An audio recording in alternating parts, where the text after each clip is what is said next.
Hi everyone, in front of me I've got CUBOT Note 50 and let me share with you how to change the 3 buttons navigation into the gestures in this device.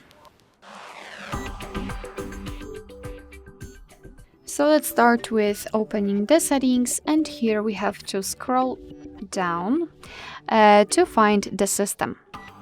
Now let's tap on gestures, which should be on the second position, and again on the second position we've got the system navigation, so let's tap. As you can see here, we've got the 3 button navigation option applied. Before we'll set the gestures, a quick disclaimer: if you'll decide that you want to stick to this option, you can customize it here. Just tap on the settings icon. Unfortunately, all we can customize is to hold home for assistant. Of course, it's up to you whether you want to use it or not.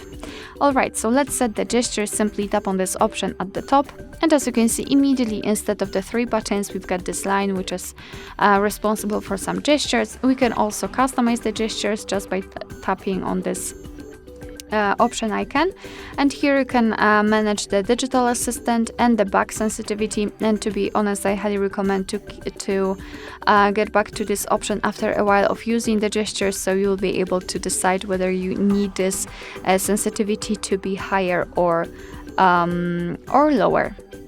Alright, and right now a quick tutorial of how to use the gestures.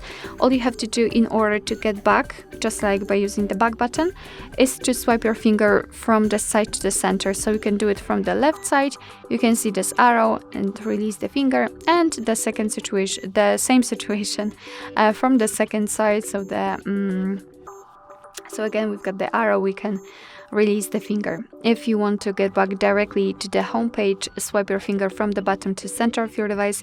It should be a short and quick motion, just like that, and there we've got the home page.